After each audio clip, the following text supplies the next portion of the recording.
Hey everybody, welcome to That Expert Show, where you help run the show. I'm Anna Canzano. Thanks so much for joining me today. We're talking about top 100 advisors. She's a fascinating lady with a real passion for empowering women with financial information so they can take those big leaps in their life. She's got more than 30 years of financial experience, a licensed financial professional, but she also wants to be the caring girlfriend in your life to, advise you without judgment and give you information to help you set you up for your dreams. Very honored to have her joining That Expert Show today. Lisa Brumm, thanks for being our featured guest.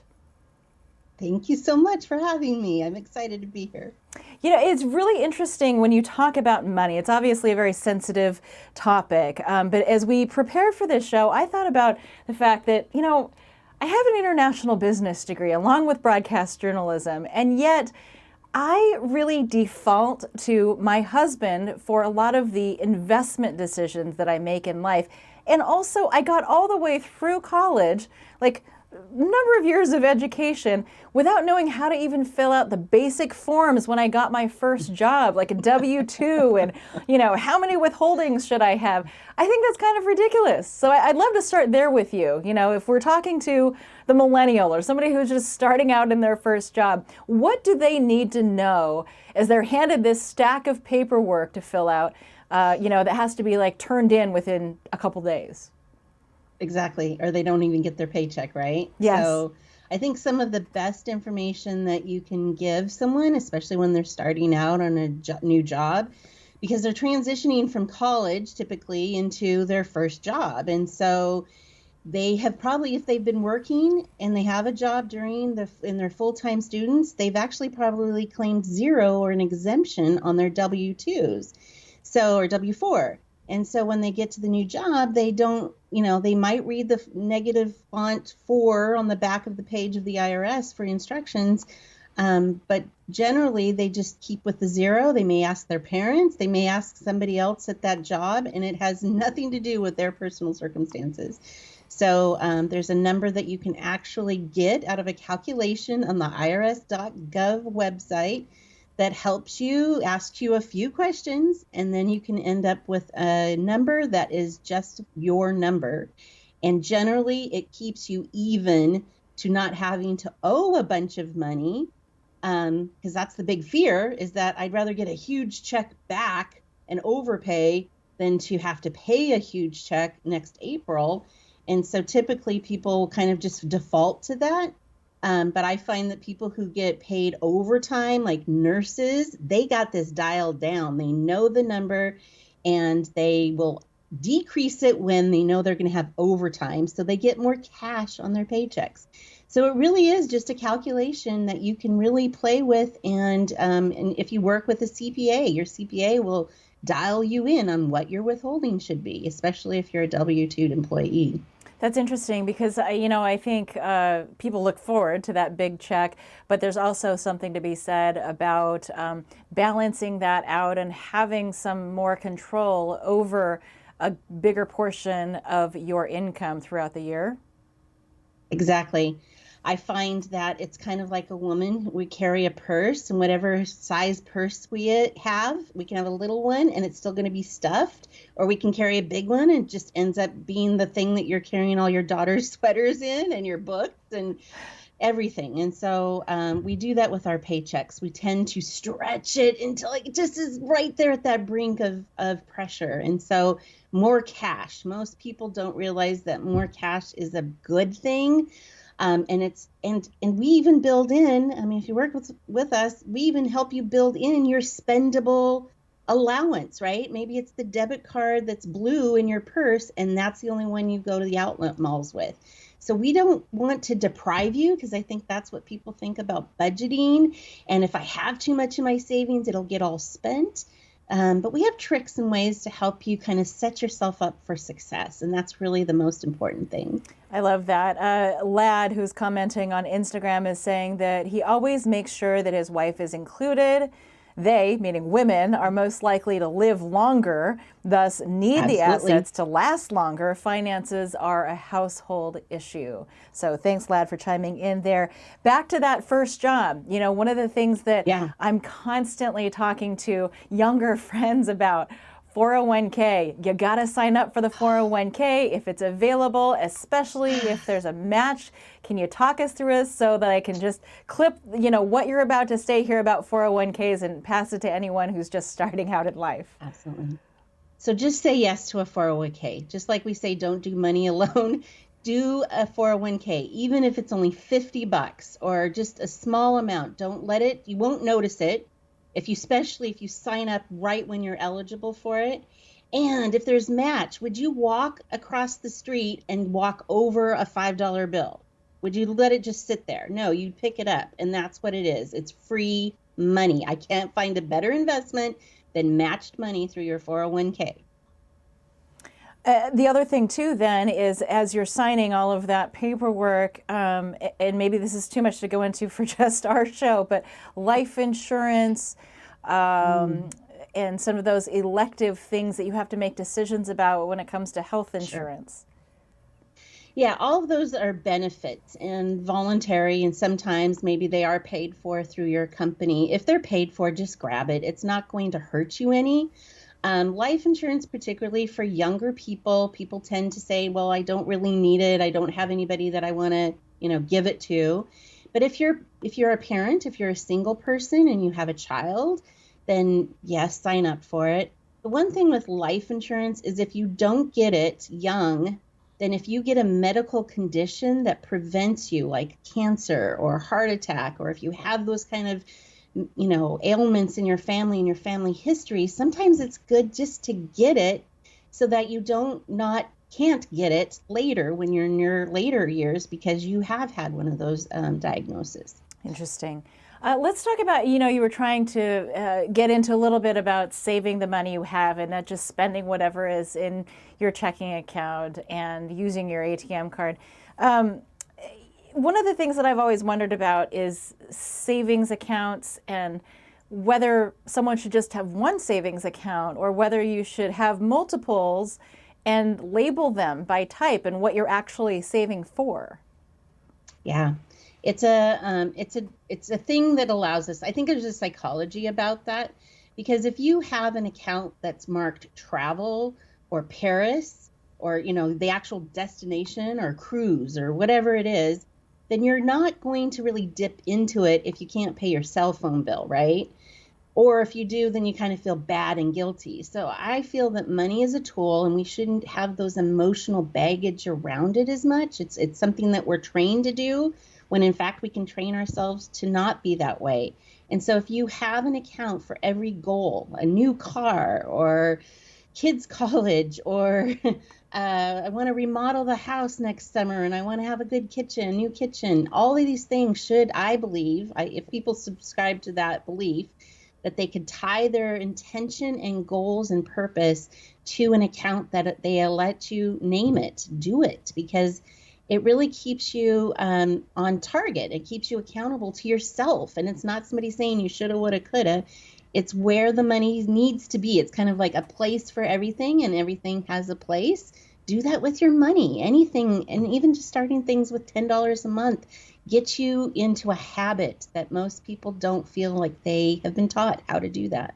I've seen too the idea of, creating a savings account that's specifically for taxes. Like if you do that calculation, Yes. like you were mentioning on the IRS's website, and you figure out how much you likely will owe in taxes at the end of the year based on your current income, you can save toward that so it's not such a big hit come tax time. Absolutely. And I know we're going to get into entrepreneurship, but another thing that we offer is to go ahead and open up that account. Maybe it's a savings account across town. Don't get a debit card. Don't allow it to be transferable with your mobile device.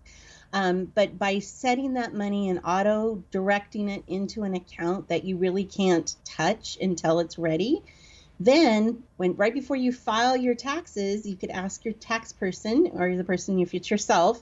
There's always a question in TurboTax that says, do you want to deposit money into an IRA? and it will tell you if you're eligible, and your CPA would tell you if you could do that. So instead of writing a huge check to IRS, you end up writing a check to yourself in part to your own IRA, and then you still have the money there to write the check to the IRS. So you're saying actually create that savings account at a bank across, like geographically across town that you don't normally go to, and don't get an ATM card for it. Right. Why do you don't have to, or if you get it, just tear it up, right? So you don't have to use it. It's like putting up the guardrails on your own account. Don't, put your own encryption around it. I love that. 40-year-old mommy, that's the handle on Instagram, says, I'd like to hear her day-to-day tips on how to track spending. I've heard use cash, write everything in a spreadsheet, download an app. She's looking for a system that is easy to use. Okay. So, yes, I think a 40-year-old mommy, there's several apps. The one I like, which actually does all of that for you, is called mint.com. It's the most comprehensive because you can put in the savings accounts, checking accounts, the debit cards, your credit cards, your mortgage, anything that has a linkable online system is you can go ahead and put into the Mint app. And it also is through Intuit, and it can hook up to TurboTaxes or most CPA's systems for helping you do your taxes. Okay, I have to laugh because you have a very unhappy sounding dog who wants your attention right now, isn't that so? He does. I'm so sorry. I'm going to try to get someone to come get him. Yes, that's right. For anyone who wants to check up on the information that Lisa is sharing, we're going to summarize the key points that she's covering right now in a tip sheet that we always create after the episode. So we'll put that on thatexpertshow.com and also out on our socials after the interview. One of the things that has always confused me too about savings, because I've known since I was 12, that having a savings account is good. The idea of saving money is good. But then I look at the difference between having a savings account and you get that piddly little interest statement at the end of the year that says, wow, you earned, less than $2 of interest on whatever was in the savings account this year. And it's a little demoralizing because I'm like, well, what's the point of putting that money in there? It's clearly not building interest. So the savings account idea versus putting it into something like a Charles Schwab account where you can take advantage of the growth of the stock index. Mm-hmm.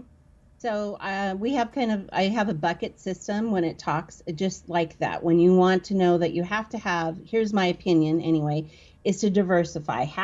Make sure that the price you're paying for getting that, interest earn of $4.22 for the whole year is kind of because it's liquid and you can access it. If, bad things happen over long 3-day weekends, so why not have money that's ATMable? So there is a threshold, perhaps. Maybe it's 3 to 6 months of your living expenses on hand if things happen. And during COVID, we've had things where things happen and you need to have access to still pay your bills and still pay the monthly expenses. The accounts that you're talking about are still going to be fully taxable, but yes, you can gain more growth. We just, again, are you willing, if you're willing to earn greater than that, say hundreds of dollars, just remember that part of that doesn't belong to you because Uncle Sam's going to have their hand waiting for you the minute you redeem it or liquidate it. So we always look at the tax consequences of making sure that every type of environment that Uncle Sam is going to have a rule around earning money and saving money, there's what in my opinion are 3 different environments. You can have it all taxable.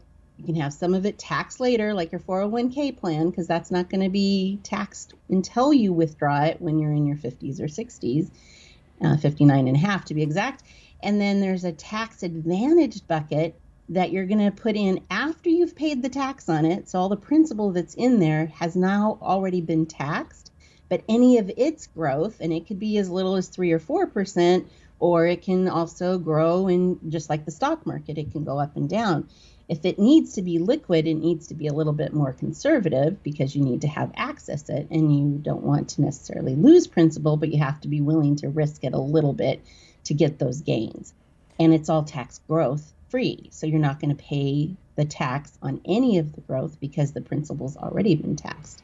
So these three different environments allows us to have the most flexibility, the most solid foundation to being more in a thriving mode than just trying to survive month to month. So is it rule of thirds then on what you're able to save and where you put the funds, or is there to begin with? Yeah, yes. Is there a proportion? Yes.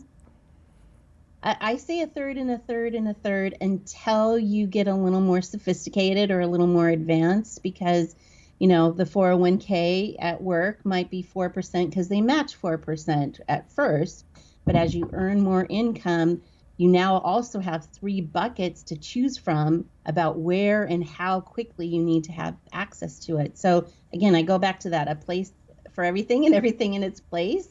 It just means that we're looking at our money in a more strategic, proactive measure rather than kind of waiting for something to happen and then we react to it. But so devil's advocate question though, because the way that, like a Schwab account would be set up these days, it feels liquid. Like it feels like you can access it pretty quickly. Why not treat that more like a savings account? Well, it could be that part of that's the 3 to 6 months. But if you're going to be in this using stocks at all, it's going to be very volatile, especially if it was this year.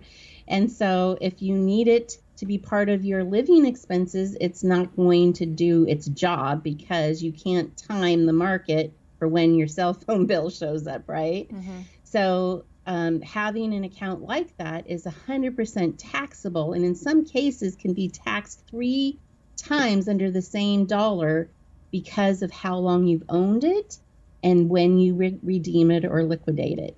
So again, it's a good place, but it's not necessarily the place to have money that you're going to need to rely on right now.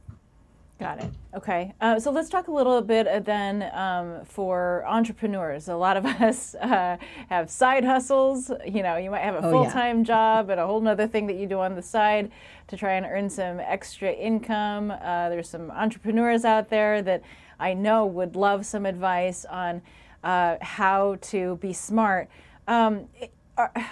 What's your advice on the very basics of setting up your own company? And that's such an important step with just how you decide to register your company, like with the Secretary of State's office or whatever the business entity is in the state where you live. Yeah, if you don't have a lot of experience and you're just starting out, I know a lot of women especially will, maybe they make jams and it's grandma's recipes and they end up selling their jams at, holiday fairs or at farmers markets. And then all of a sudden it becomes this thing that, wow, they're making some money above what the costs are about putting it all together. And so when you're first starting out your company, a solo entrepreneur is a registration. If you have a name like a company, My Financial Girlfriend, I went to the registrations office and I registered that under the state of Oregon. And I first did it as a solo entrepreneur with my own Social Security number. And then as I built up a client base and as I became profitable, I moved to an LLC. And an LLC has the ability to, it's not really in a tax advantage because it's still taxed as if you're the owner and it's all your money and it's all going to go and flow through to your 1040 on your personal side. But when you're an LLC, at least the way it was described to me, because I'm not giving tax advice or attorney. That's kind of a legal thing. But I know that when it was described to me to have an LLC, it keeps the entity. If somebody were to sue me, all of the assets of the entity are somewhat sheltered and it doesn't touch my personal assets. So I would seek legal advice. I would seek attorneys and CPAs, especially if you're starting out in your business and a financial person because all three could be looking out for your best interest at the same time and be able to talk to each other about what is the best game plan and all be on the same sheet of music, so to speak. And a basic rule there too is just set up a whole separate banking account for it so that for Yes. record keeping purposes, you're not commingling your personal expenses and revenue with your business expenses and revenue. It's an excellent idea. I see that it doesn't always get played out. Um, again, people just try to do what they think is best, and usually at some point they're going to find somebody in their life, a professional most likely, that will help them straighten it out. It shouldn't stop them from wanting to do their business, but yeah, talking over those things. There's so many good resources too here, even in Portland. You have the small business, it's the Mercy Corps down on Burnside and NATO. They offer small business and entrepreneurial workshops. And if you get a certificate, they'll even help front some money if you have some money to put up. And so there's PCC offers a lot of business courses on how to be an entrepreneur, how to do your things. So there's a lot of different online. I'm sure all the generations younger than me are probably online looking all of this stuff up too. So there's a lot of good resources, and setting yourself up properly is one of the best ways to not get yourself into, any kind of IRS problems or red flags. Exactly. Yeah. One of the things is we're kind of like moving on through like the life timeline is, getting married, having a family potentially, and then the process of saving up for your kids' college education. I mean, I think a lot of us have this dream that, we would love to be able to send our kids to college without a big load of debt on their shoulders as they're graduating. Everybody knows about the 529 plan, I guess, but are there other strategies financially when it comes to saving for your kids' college future that you can offer?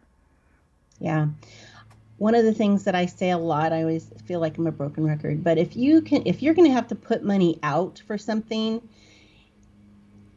it needs to have more than one feature, right? If I can can I get tax exemption on the growth? Can I have access? Can I use it for other things if my kid wants to go and be on The Voice and win the big show and be a record, set up their own singing on their own record. So one vehicle under that tax advantage bucket I was talking about is life insurance. And some life insurances, permanent life insurance, has investments in some cases growing inside of those life insurance policies without taxation. And the coolest part is that it doesn't show up when you have to fill out FAFSA as a parent for your child to go to college. And so there are ways to make sure it's completely tax legal ways to put money aside in things like life insurance that allows you to cover yourself in life insurance, tax-free growth, even in the investments, and it's accessible before you turn retirement age. And so in many cases, I help people look at that, especially if they have a need for life insurance. You really have to have a need for life insurance to be able to use these programs, but they're out there and they're very advantageous because, when you have a 7-year-old, you don't know if they're going to get a full ride scholarship to Stanford or if they're going to want to live on a beach in Aruba, right? So we have to kind of have those flexibilities built in as well. A 529 plan has to be used for accredited college. And I'll tell you that my son came to us his second year of college, wanted to take the entire winter term off sitting on the beaches in Florida at Daytona Beach. And I'm like, wouldn't that be sweet? He just turned 21. I'm like, beers, babes, and beaches, right? And I'm like, what are you talking about? He's like, I want to go to umpire school, Mom. When they're picking players for the spring training in February, they need coaches and they are umpires. And it's not accredited school, but it is a certificate to earn umpire training, pro school is what it's called, and he did it for 8 weeks in Daytona Beach because he had a plan around how to become a major league umpire, and I was going to go ahead and support that for him. He did end up taking 5 years to finish college, but he did end up being a college umpire for baseball, and it was a pretty cool deal for him. He made good money. That's really interesting because, I think right now gap years are a pretty big thing. There's a pandemic underway. There's a lot of people that are doing alternative things besides just going straight into a four-year college. So something that offers a little more flexibility, like what you're saying, might be very attractive. How close to your child's graduation from high school can you or should you be setting that up? You probably need a good 5 to 10 years of growth. You need to have that plan in place. I would say relatively, like my son and my daughter are 9 years apart. So I had the life insurance when I had my son, but when Pearl came along, we actually started putting money in there before she was even born. So it wasn't a lot of money because we were still early on. I'm almost 57 and been married for the 34 years. So, but yeah, with a few, just maybe a few pieces of knowledge, 5 to 10 years is probably a good relative amount of time. Depends on how much you want to. If you're going to fund it the same you would for a 529 plan, or grandma and grandpa can kick in, then there's ways you can do it in that tax-free manner as well. I've heard different things, while we're on the topic of kids, that you can do as a parent to set your kids up for financial success in the future. One of them came from a different guest of the show who said, as your kid is getting ready to graduate from high school, consider adding them to your credit card and help them to build credit that way. I would love your thoughts on that idea. It's definitely, if you have really good communication with your child, I think money should be talked about, obviously, right when they're born. Just like you're reading books to them at night, you should have conversations around money. It shouldn't be a taboo. It shouldn't be. I think I get a lot of people who feel fearful or just shameful or feeling judged about how they don't, utilize money to their best interest. And so, the credit card idea, that's interesting. We kind of did that with our children with the credit union and having debit cards. Grandma had started them accounts and savings. And then when they were 16 and driving and they needed gas money, and it's easier to put it on a debit card, they were allowed with our names on it to have a checking account. So the debit card was like putting training wheels on that credit card because they can only charge what's actually in the account. So I think there's a lot of things that we can do as parents to make sure that, we show them how to be responsible and we show them how to utilize it. And then it doesn't become so fearful or, crazy for them later. And so I think credit card idea is kind of interesting. I could see that working in some cases. I know that when you turn 18, most banks will give you like a $250 limit on a credit card as well. And those are things to also, just always put your Amazon charge on it, give yourself 20 or 30 bucks to use it, but then pay it off. So that creates that good habit as well. Is there another type of account that you should be setting up for your kid almost from the moment that they're born? So, it used to be like when I was little, as Christmas gifts, like family, friends, and relatives would give me a savings bond. And then those eventually came to fruition.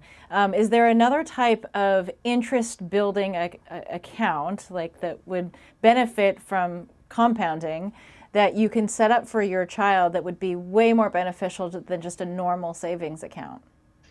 Yeah, I mean, I probably in my practice, I utilize just not even for kids, but for adults as well. But back into that tax advantage bucket, there are mutual funds out there that are municipal bonds only. So there's fund managers that manage them.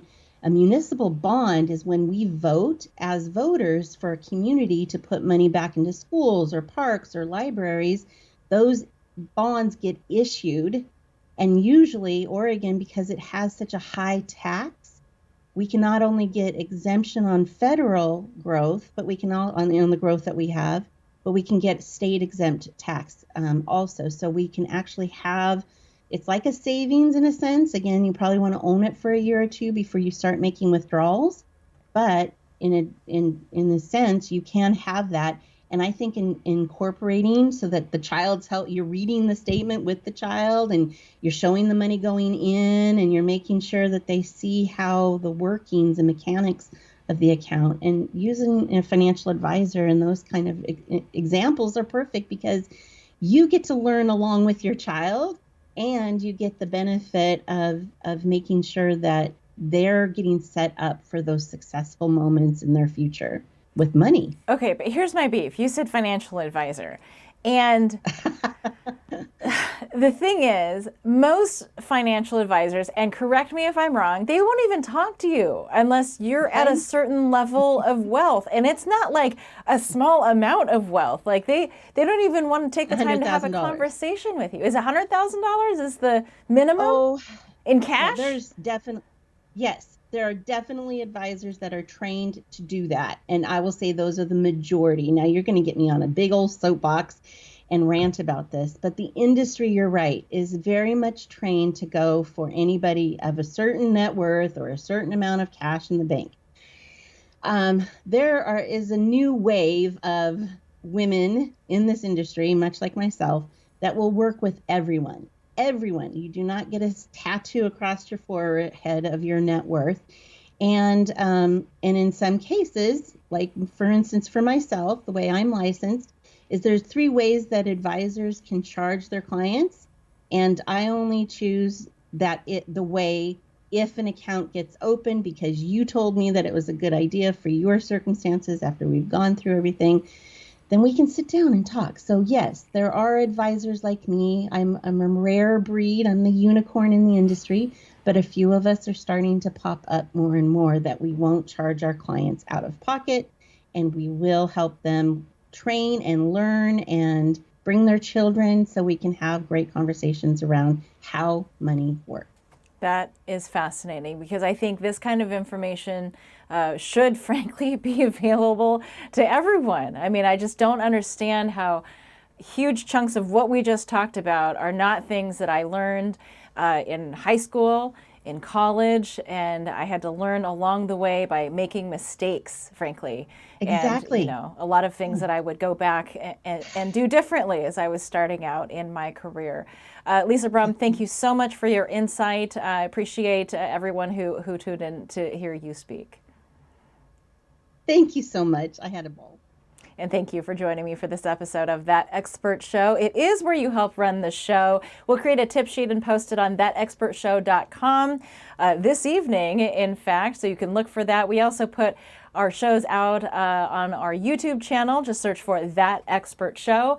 And we kick it back out to you as a podcast. So whether you are listening on Apple Podcasts or Google Podcasts, wherever it is that you take in your podcast, you can just listen to us that way. And I'd love to hear from you. You do help run the show with your ideas on topics and guests and your questions and your comments. So find me on Facebook, Twitter, and Instagram. Just search for Anna Canzano. We are at a new time now, Monday evenings at 7 o'clock Pacific time. And I look forward to hearing from you. Subscribe if you can. Share the information that we are putting out, and let other people know that we are here. Thanks for being part of That Expert Show, where you help run the show.